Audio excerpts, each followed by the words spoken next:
కృష్ణా జిల్లా మోపిదేవి మండలంలో వైసీపీ సానుభూతి సర్పంచులు ఆవేదన వ్యక్తం చేస్తున్నారు. ప్రభుత్వ కార్యక్రమాలకు తమను ప్రథమ పౌరులుగా గుర్తించడం లేదంటూ ఆరోపిస్తున్నారు. మోపిదేవి లంక, నాగయ్య తిప్ప గ్రామాల్లో తుఫాను బాధితులకు నిత్యావసరాల సరుకులు పంపిణీకి తమకు ఆలస్యంగా సమాచారం ఇచ్చారన్నారు. తీరా తాము వెళ్లేటప్పటికీ కార్యక్రమం అయిపోయిందని చెప్పారు. తమను అమర్యాదగా పరిచారంటూ ఆగ్రహం వ్యక్తం చేశారు. మోపిదేవి మండల తహసీల్దార్కు ఎంపీడీఓలకు వినతి పత్రాన్ని ఇచ్చారు.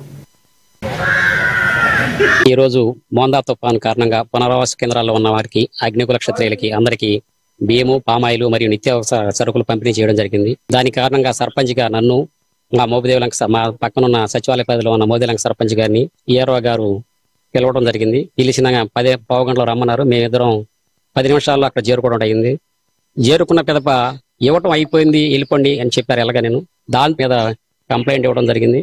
అయితే సర్పంచ్ని అగౌరవపరచడం ఆనువాయితీ అయిపోతుంది ఇక్కడ అధికారులకి, నాయకులకి.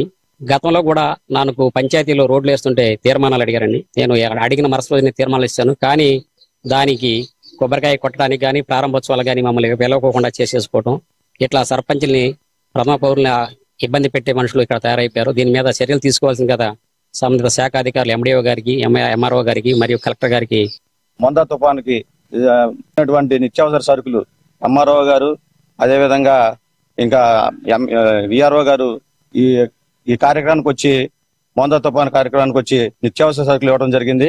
ఆ ఇవ్వడంలో ప్రథమ పౌరాలటువంటి మా మిసెస్ మోర్ల జోష్న గారిని పిలిచి 15 నిమిషాలు రావాలని చెప్పి, మళ్ళీ వెంటనే 10 నిమిషాల్లో మేము వెళ్ళే లోపలికి అయిపోయిందని చెప్పి పంపించేశారు. కాబట్టి మాకు ఇది చాలా అవమానకరంగా ఉంది. ప్రథమ పౌరాలటువంటి మోపిదేవి లంక సర్పంచ్కి తగిన గౌరవం ఇవ్వట్లేదు. కాబట్టి దీన్ని